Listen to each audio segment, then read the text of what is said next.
இந்த ஸ்கூல் மாதிரி எல்லாரும் வர முடியாது. உங்களுக்கு வேணா நானும் கான்வர்சேஷன்ஸ் வச்சுக்கலாம். கத்தி சொல்ல வேண்டியதா இருக்கு. ரொம்ப ஹார்ஷா இருக்குப்பா. ஹார்ஷா இருக்கு, என்ன கேட்காதீங்க. நண்பர்கள் அனைவருக்கும் வணக்கம். இன்னைக்கான 2வது ப்ரோமோ வந்துருச்சுங்க. ஆக்சுவலா திவ்யா கணேஷ் வீட்டுக்குள்ள வந்ததுல இருந்து பயங்கரமா நம்ம ஆளுங்க ஃபயர் விட்டுட்டு இருந்தாங்க. அந்த ஃபயர்லாம் சீக்கிரமா புஷ்னு போகும்னு எனக்கு தெரியும். இப்பயும் இந்த ப்ரோமோவை பார்த்துட்டோம், நம்ம ஆளுங்க பயங்கரமா ஃபயர் தான் விட்டுட்டு இருக்காங்க. நீங்க வேணா பாருங்க, இந்த ஒரு வாரத்துக்குள்ள திவ்யா கணேஷ் பல இடத்துல மாட்டுவாங்க, சம்மடி வாங்குவாங்க. நம்ம ஆளுங்க இப்ப ஃபயர் விட்டுட்டு இருக்காங்கல்ல, இவங்களே எப்படி கழுவி ஊத்துறாங்கன்றதை நீங்க போக போக பாப்பீங்க. சரி, திவ்யா கணேஷ் என்னப்பா கோவமா பேசியிருக்காங்க, கரெக்டாக தானே பேசியிருக்காங்கன்ற மாதிரி உங்களுக்கு தோணலாம். கோவமா பேசினது தப்பு இல்லைங்க. இந்த இடத்துல இவங்க ரொம்ப கோவமா பேசின எல்லாமே ஓகே தான். இந்த ப்ரோமோல வந்து பயங்கரமா கோவப்பட்டு பேசியிருக்காங்க, சத்தமா பேசியிருக்காங்க, எல்லாமே ஓகே தான். ஆனா திவ்யா கணேஷ் வீட்டுக்குள்ள வரும்போது ஏதோ சொன்னாங்களே, வீட்டில் எல்லாருமே கத்திக்கிட்டே இருக்காங்க. டிக்னிட்டினா என்னன்னு தெரியல, டெக்கோரம்னா என்னன்னு தெரியல, டீசென்சினா என்னன்னு தெரியல, இந்த மாதிரி அக்கா பாடலாம் எடுத்துட்டு உள்ள வந்தாங்களே, நீங்க எதுக்குக்கா கத்துனீங்க? பிக் பாஸ் வீடுனா கத்த தான் செய்வாங்க.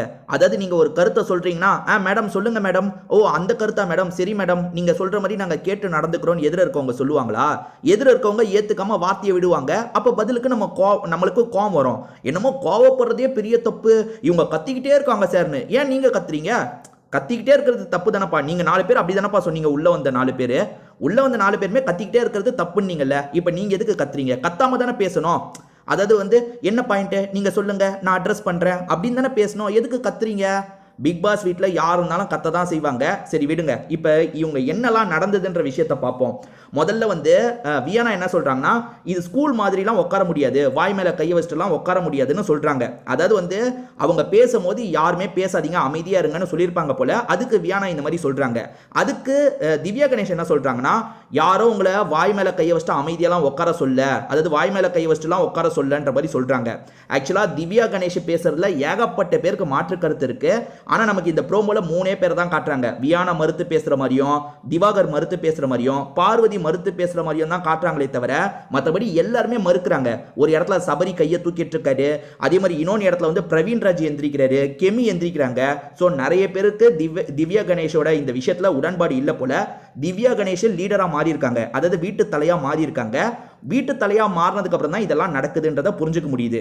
விஜே பார்வதி இருக்காங்கல்ல, நீங்க வந்து ஹெல்த்தியா ஒரு கான்வர்சேஷன் வச்சுக்கலாம்னு சொன்னீங்க அப்படின்ற மாதிரி ஆரம்பிக்கிறாங்க.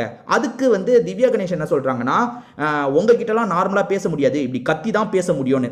எங்க இதுதானங்க நாங்களும் சொன்னோம், இதுதானே வீட்டில் இருக்கவங்களும் பண்ணிட்டு இருந்தாங்க. என்னமோ அதெல்லாம் மாத்த போறேன்னு வந்தீங்க 4 பேருமே. இப்ப சரி, திவ்யா கணேஷ் இப்படி பேசுறாங்கன்னா இவங்க கூட வந்தவங்களாவது சொல்லணும்ல.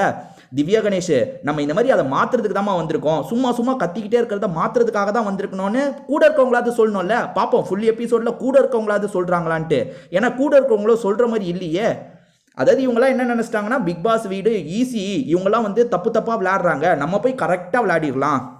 அதாவது ஒரு ஆர்குமெண்ட் வருதுன்னா கத்தி பேசுறாங்கல்ல, அப்படி கத்திலாம் சண்டை போட தேவையில்ல, நம்ம வந்து சாமர்த்தியமா நம்ம பாயிண்ட்டை வச்சே ஜெயிச்சிடலான்ற லெவலுக்கு இவங்க 4 பேர் யோசிச்சுட்டு வந்திருக்காங்க போல. சண்டை வரதாங்க செய்யும். இப்ப திவ்யா கணேஷ் சவுண்ட் இருக்குன்னு சொல்லிட்டு இவ்வளவு சவுண்டு போடுறாங்கல்ல, இந்த இடத்துல திவாகர் ஒரு கரெக்டான கேள்வியை தான் கேட்டிருப்பாரு. நீங்க சொல்றது ஆர்ஷா இருக்குங்க, இது கரெக்ட் தானே? ஆர்ஷா தானே இருக்கு, நீங்க பேசுறது ஆர்ஷா தானே இருக்கு. ஆர்ஷா இருக்குன்னு சொன்னதுக்கு அதுக்கு ட்ரிகர் ஆயிட்டாங்க.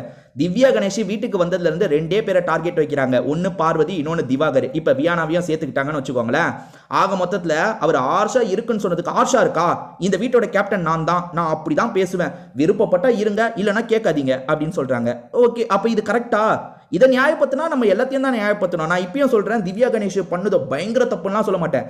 இப்படி நீங்க பண்றீங்கன்னா எல்லாருமே இதுக்கு முன்னாடி அதை தானே பண்ணாங்க, அதை மாத்திரன்னு எதுக்கு வந்தீங்க?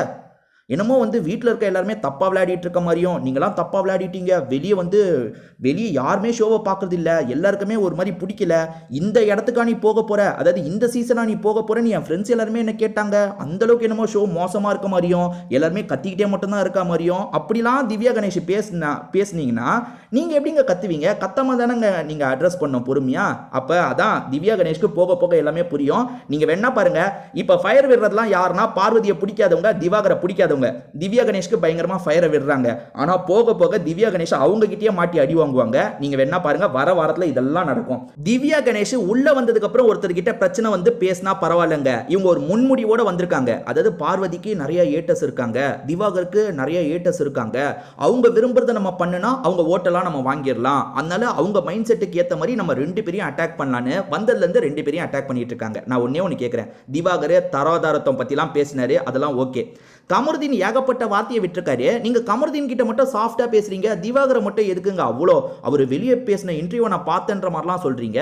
எதுக்கு வெளியே பேசினதெல்லாம் தூக்கிட்டு வந்துட்டு இருக்கீங்க?